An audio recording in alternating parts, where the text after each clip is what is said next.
दिल्ली धमाकों के बाद अस्पताल के बाहर अफरा तफरी का माहौल। किसकी मौत हो चुकी है, कौन लापता है और किसके अपने सुरक्षित हैं, ये जानने के लिए परिजन बेचैन दिखे।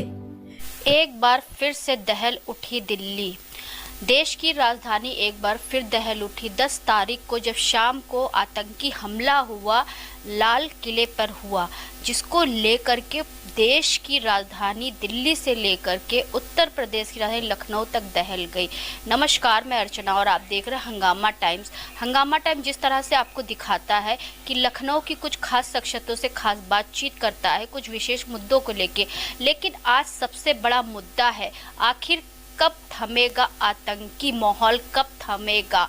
इसको लेकर के आज हमारे साथ में है जरिया फाउंडेशन की अध्यक्ष ममता जिंदल जी, और जो कि व्यापार मंडल से भी जुड़ी हुई हैं, उसकी भी प्रदेश अध्यक्ष हैं। तो उनसे हम बात करेंगे कि आखिर कब थमेगा आतंकी माहौल, क्योंकि अभी पुलवामा अटैक जो 2019 में गुजरा था, जिससे अभी देश पूरी तरह से उभरा नहीं, और दूसरा अटैक हमारे देश की राजधानी दिल्ली पर हुआ, जहां पर लोगों के लिए गिनती होगी 1, 2, 12, 13, लेकिन जिसका बेटा, जिसका पति, जिसका भाई गया वो वापस नहीं आया।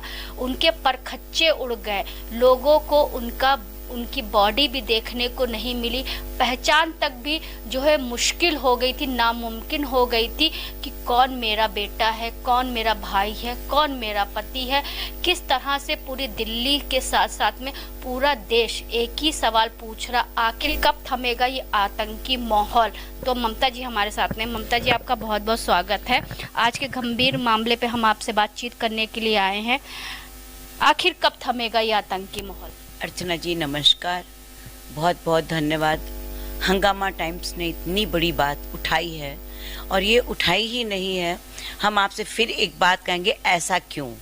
यदि ये हमारे ही देश में रह करके, और आज जो डॉक्टर जिसको कहा जाता है कि वो भगवान का रूप होता है, ठीक है ना, कहते हैं कि यदि आपको दुआ और दवा लेनी है तो दुआ ईश्वर से करिए, और वो एक डॉक्टर के रूप में है, भगवान के रूप में है, और दवा तो दे ही रहे हैं डॉक्टर। तो इतना गंदा काम ये कैसे कर सकते हैं? आखिर क्यों? ये क्या चाहते हैं? मेरा एक ही सवाल है और एक ही सवाल रहेगा। अब यहाँ पे हमारे मोदी जी ने जब इनके गलत कामों को बंद करने के लिए बुलडोजर चलाया, तो आखिरकार सबने ये कहना है बुलडोजर वाले बाबा। मोदी जी ने भी एक ही बात कही, आखिर ये आतंक खत्म होना चाहिए, और आतंक का समापन इसलिए जरूरी है कि हम गलत काम नहीं करेंगे। इनके अल्लाह ने खाली इनको यही काम सिखाया है। क्यों?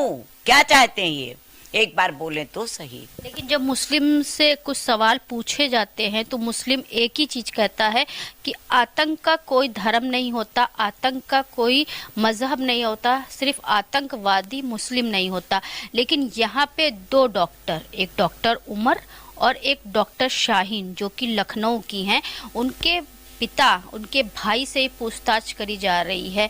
लेकिन वो लोग भी आज यही कह रहे हैं कि मेरा दिल गवाही देता है, और मेरा दिल गवाह है, मुझे किसी को सफाई देने की ज़रूरत नहीं है। गलत बोल रहे हैं, उनके भाई भी गलत बोल रहे हैं, उनके पिता भी गलत बोल रहे हैं। हर माँ बाप को अपने बच्चों की निगाहों से पता चलता है मेरा बच्चा क्या कर रहा है। अभी आखिरी में सबका बोलेंगे कि हाँ हमारे बच्चे लिप्त थे गलत कामों में। आखिरकार जब ऐसे लोगों के बच्चे जो हमारे यहाँ रह करके, लखनऊ के लाल बाग इलाके में रह करके, और इस लड़की ने जो काम किया, शाहीन ने, जो दे रहे हैं बार बार लखनऊ लखनऊ कहते, तो हम लोग की आत्मा रो रही है। क्या हमारे लखनऊ में भी इतने गंदे लोग रहते हैं? एक सवाल, आज क्या हम अपने देश में सुरक्षित नहीं हैं? हम तो अब सुरक्षा वाला तो शब्द ही हट गया है, क्योंकि हर जगह तो है ये। अब हम इनको यदि ये कहें कि अल्पसंख्यक हैं ये, और ये इनका, हम वही वाली बात है ना कि हम कौम का नाम लें तो गलत है। अब ये ओवैसी से पूछा जाए कि आखिरकार ये आतंकवाद कैसे खत्म होगा, ये उसको अच्छी तरह मालूम है कैसे खत्म होगा, इसको कैसे खत्म करना है। क्या ये सब जब मर जाएंगे तभी खत्म होगा? एक गाड़ी जिसके अंदर बारूद बम भरा हुआ था, हरियाणा से लेकर दिल्ली तक घूमी वो, लेकिन चेकिंग जो कहते हैं बहुत ही जो है स्ट्रिक्ट होती है, और बहुत ही सुरक्षा का दावा करा जाता है पूरे देश में, तो ऐसे कैसे खुलेआम घूम रही थी गाड़ी? ये देखिए पूरा इनका गिरोह होता है, और ये अभी बाद में सब पता चलेगा, कोई एक डॉक्टर नहीं है। जब ये शाहीन लखनऊ से रह करके कभी बता रहे हैं कन्नौज के कहाँ पे थी, इंस्टीट्यूट में थी, पढ़ रही थी, आखिरकार पढ़ते हुए सर्विस कर रही थी, गवर्नमेंट जॉब की नौकरी छोड़ दी। देखिए ये तो बात आपको माननी पड़ेगी कि इन सब के दिमाग में बहुत गंदगी होती है, क्योंकि कोई किसी को ऐसे ही नहीं मार सकता। मैं अपनी बात भी कह रही हूँ आज, किसी को एक झापड़ मारने पर भी कितना अंदर से दुख होता है ये केवल परमात्मा जानता है। इनका अल्लाह क्या जानता है? आतंक का कोई धर्म नहीं होता है, आतंक का कुछ नहीं होता। तो क्या आतंक का काम केवल मारना है सबको? जिनके आज एक बच्चे का दिखा रहे थे आपको, मैं बताऊं अर्चना जी टीवी में, कि उसके आज माँ बाप सोच रहे हैं मेरा बेटा वापस आएगा, उसके बच्चे तड़फ रहे हैं, उसमें वो भी मर गया, कटारिया क्या नाम है उस बच्चे का। एक बता रहा है कि पूरी फैमिली आई हुई है और वो सामान खरीदे हैं, लेकिन सामान में भी वो मरा गए हैं। अब आप ये बताइए ये लोग जो कर रहे हैं, इनका धर्म ईमान उसूल नहीं तो जाके मर जाए ना कहीं भी, कूद के बहुत ऊंची पहाड़ी से जाके मर जाए जाके। लेकिन वो मरेंगे नहीं, मारेंगे ना। नहीं, मारना उनका कोई धर्म नहीं। फिर अब देखिएगा योगी जी मोदी जी क्या करते हैं, इनको नहीं समझ आ रहा है। फिर गेहूं के साथ घुन मरता है, ये निश्चित जानिएगा यदि इन्होंने अपनी हरकतें, क्योंकि ये तो घुन भी खा लेते हैं, हमारे हिसाब से घुन भी खा लेते हैं, इनको कोई फर्क नहीं पड़ता होगा। आतंक का यदि यही मूल मंत्र है कि ना हमारा धर्म है, ना हमारी जात है, ना हमारा कोई काम है, हम केवल आतंकवादी हैं, तो इस आतंक को खत्म करने के लिए अब जो रोल अदा करेंगे हमारे योगी जी, पूरी दुनिया देखेगी। एक डिलीवरी बॉय था, वहाँ खड़ा था, और जब बॉम्ब ब्लास्ट हुआ तो वो इतनी दूर जाके गिरा कि उसके पैर पूरे जल गए थे। मैंने अभी आपसे कहा ना कि वो 3 घंटे खाली उसने जो बम धमाका किया है और जिसका नाम ले रहे हैं उमर, उसकी आप शक्ल तो देखिए, कैसे हॉस्पिटल वालों ने उसको ले लिया था। इतने गंदी शक्ल वालों को तो लेते ही नहीं है डॉक्टर तो एक। और उनके आगे एक डॉक्टर जो कि जीवन देता है, डॉक्टर को भगवान का दूसरा रूप कहा जाता है, जीवन देने वाला कहा जाता है। अगर डॉक्टर इस रूप में होंगे तो क्या जीवन बचेगा? अरे हम कह रहे थे इनका ईमान धर्म इनका कुछ भी नहीं है, तो ये खुद ही खा के मर जाए ना, ये तो कोई कमी नहीं हो सकती ना। इनको तो खुद ही स्वतः मर जाना चाहिए। इनके अल्लाह कहाँ बैठे हैं? यदि इनके अल्लाह भी नहीं है तो इन्हें खुद ही मर जाना चाहिए, किसी ट्रक के सामने आ जाए, ऐसे अपना मर जाए, खत्म बात हो गई। मजहब तो ये तो सिखाता नहीं है कि आप उसको मारे या उसको मारे। मजहब तो सभी यही सिखाते हैं कि आपस में मिलजुल करके रहें। नहीं तो इनका आतंक का यदि एक ही मजहब है, हमको मारना है, तो ये ऐसा है ये खुद ही मर जाएं। इनका सबसे बढ़िया एक ही सिद्धांत है, नहीं देखा आपने जो डिसेबल लोग होते हैं या जिनको समझ नहीं होती, तो ये वही आतंक का रूप है, तो इन्हें स्वयं मर जाना चाहिए। लेकिन ये लोग तो इतने पढ़े लिखे हैं, डॉक्टर की उपाधि वाले हैं। नहीं, ये कोई डॉक्टर नहीं है, ये सब देखिएगा भी आपको सब फर्जी डिग्री मिलेगी, सब कुछ इनका फर्जी मिलेगा। ये कोई पढ़ने वाले लोग आतंकी नहीं हो सकते हैं, ये बात आपको माननी पड़ेगी। शाहीन भी पक्की दिमागी वो औरत इस तरह की थी, क्योंकि बार बार दे रहे हैं, गायब हो जाती थी। ऐसे कैसे इतनी बड़ी संस्था में काम करके कोई गायब हो जाएगा? हम कहते घर से एक बच्चा केवल 6 घंटे के लिए गायब हो, देखे क्या घर का हाल हो जाता है। पूरा आदमी थाना हिला देता है, पुलिस हिला देती है कि भाई कैसे बच्चा कहाँ गया। तो ये शाहीन कैसे गायब हो जाती थी? इसका मतलब ये शुरू से लिप्त है। इसके फादर, इसके भाई झूठ बोल रहे हैं। ये बात लखनऊ का जो है एक बहुत ही माना जाना कॉलेज है और इंस्टीट्यूट भी है, इंटीग्रल यूनिवर्सिटी जिसे कहते हैं, जहाँ पे लोग पढ़ाई करते हैं, उसके भी तार जोड़े जा रहे हैं। नहीं तो नेचुरल है कि यदि जैसे शाहीन निकली है, उमर निकले हैं, अभी कितने सारे और निकले, उसके दोस्त निकले, तो निश्चित होंगे तार। और हमारे पूरे लखनऊ के कलंक करने की जो सोच रहा, कलंकित हमारा लखनऊ नहीं हो सकता है। ये हमारा था शहर अदब, आज भी है, आज भी यहाँ पे आप करके बोला जाता है। इन्होंने जो हमारी दिल्ली की राजधानी है, जहाँ पे जिस तरह से इन्होंने लोगों को मारा है, इनकी थिंकिंग तो शायद और भी थी, क्योंकि इन्हें विस्फोटक से ही उड़ाना था। ऐसा नहीं है, ईश्वर तो हमारा तो है, इनको जो सजा देगा इनकी वंशें याद करेंगी। इन्होंने तो अभी जैसे आंकड़े निकल रहे हैं 12, लेकिन इन्होंने प्लानिंग करी थी 1200 की। हाँ, तो 1200 हमारे वहाँ पे यदि इन्होंने प्लानिंग करी है 1200, तो खैर क्या मार पाएंगे? इनकी कोई जात का ईमान धर्म ही नहीं है।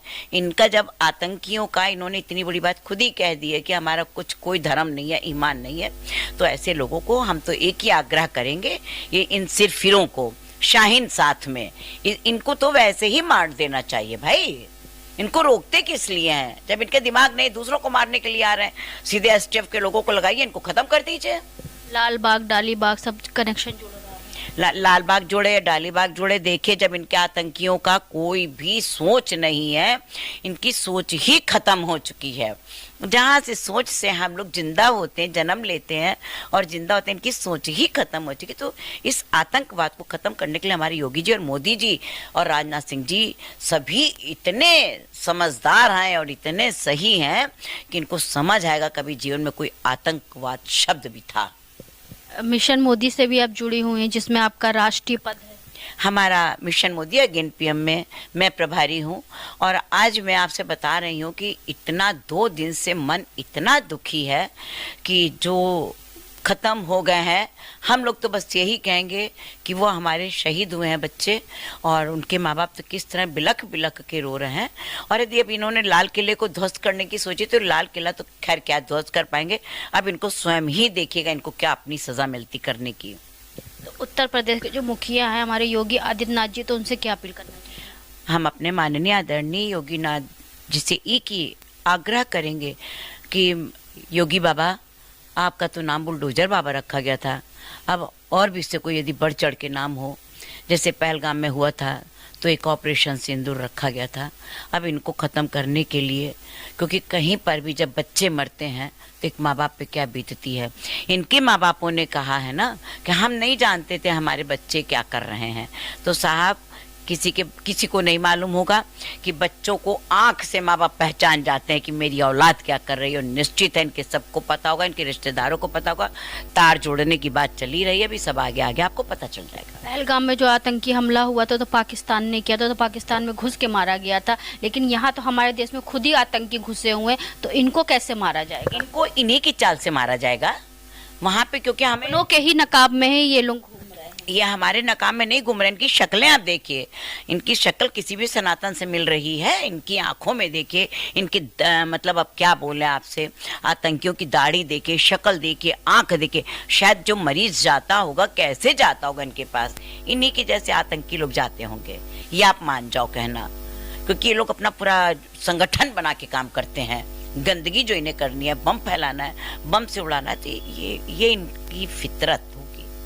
अच्छे लोगों की फितरत ये नहीं है, ये बहुत गंदे लोग हैं। इनको मौत, हम आपसे कह रहे हैं, जानवर को भी नहीं देनी चाहिए जो इनको मौत अब दी जाए, क्योंकि इन्होंने कल भी टीवी में बोल रही थी, जो हमारी एंकर टीवी एंकर थी, उन्होंने ये शब्द बोला है कि हम लोग लाशें नहीं दिखा सकते हैं, कैसे सर उड़े हैं, कैसे पैर पड़े, उसमें टैटू और या बच्चों के कपड़े जो चिथड़े पड़े हैं उनसे लगाया जा रहा अंदाजा कि ये बच्चा मेरा है।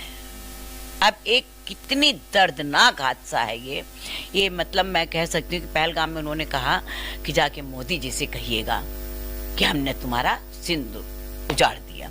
तो मोदी जी ने भी दिखा दिया ऑपरेशन सिंदूर करके कि तुम्हारे सिंदूर नहीं लगाते हैं तो क्या होगा, हम तुम्हारा क्या उजाड़ रहे हैं अब तुम समझो। ऐसे इनके साथ भी हश्र होगा। अब इनके तो माँ बाप ही कह रहे हैं हमको नहीं मालूम हमारे बच्चे ये कर रहे हैं। एक आम व्यक्ति और भारत की आम जनता के नजरिए से कैसे देखती हैं आप? मैं गंदा शब्द इसलिए बोल रही हूँ कि मैं अभी भी आपसे कह रही हूँ, आत्मा के अंदर इतनी गाली भरी है, हमारा परमात्मा देख रहा है। इनके जो शिक्षा दी गई है आतंकवाद में, उसको तो कहीं भी केवल उसको गुनाह के अलावा कोई नाम नहीं दिया जा सकता है। एक साधारण आम जनता नागरिक होने के नाते बस एक ही आग्रह करूंगी, फिर आग्रह करूंगी कि हमारे सीएम साहब मोदी जी, योगी जी, हमारे पीएम साहब मोदी जी हैं और सीएम योगी जी हैं, अब वो जो डिसीजन लेंगे आप देखिएगा ऐसा भरपूर लेंगे कि उनकी शेर जैसी आँख कभी किसी ने देखी नहीं है। अब वो देखेंगे क्या हशर होगा, ये वही देखेंगे, या वही जानेंगे और वही देखेंगे। इन लोग ने बहुत अब जुल्म कर चुके हैं ये आतंकवाद को ख़त्म करने के लिए, अब तो स्टेप अलग ही तरह के लिए जाएंगे। अमित शाह जी खैर आ ही चुके हैं, वो भी देख रहे हैं, अब ये देखेंगे कि क्या होता है इनका। तो ये थी हमारे साथ में दिल्ली बम ब्लास्ट पर बात करने के लिए ममता जिंदल जी, जो कि जरिया फाउंडेशन की अध्यक्ष भी संस्थापिका भी, जिनसे हमने बात करा। सोमवार को 10 नवंबर को देश की दिल्ली दहल गई, साथ में उत्तर प्रदेश की राजधानी लखनऊ से इसके कनेक्शन निकले, जहां पे आप न्यूज़ के माध्यम से देख ही रहे होंगे किस तरह से लखनऊ में छानबीन चल रही है शाहीन की। डॉक्टर शाहीन जिसको कहते हैं डॉक्टर शाहीन, डॉक्टर जो होता है जीवन देता है, लेकिन यहाँ पे जो डॉक्टर उमर और डॉक्टर शाहीन के कनेक्शन निकल रहे हैं, जिन्होंने खुद कबूला है कि हाँ उनका गुनाह है इस दिल्ली के कांड में। जिस तरह से लोगों के लिए तो ये एक गिनती होगी 12 गया 10 गया, लेकिन उन दिल्ली वासियों के लिए उनके परिवार में कोई गया तो आया नहीं अभी तक का। वो तो उम्मीद लगा के रखे होंगे कि ये बच्चा हमारा नहीं है या ये हमारा जानने वाला नहीं है, लेकिन जहाँ पे जब एकदम से शरीर के चिथड़े उड़े और चिथड़े उड़ने के बाद में उनकी पहचान तक नहीं, वो मंजर कोई नहीं देख सकता और ना कोई देखना चाहेगा। लेकिन सबसे बड़ा जहन में और दिलों में आज भी आम जनता के सवाल है कि कब थमेगा ये आतंकी माहौल। क्या हम अपने स्वतंत्र देश में स्वतंत्र नहीं? अगर स्वतंत्र हैं तो स्वतंत्र होकर अगर हम कहीं जाते हैं तो वापस क्यों नहीं आ सकते?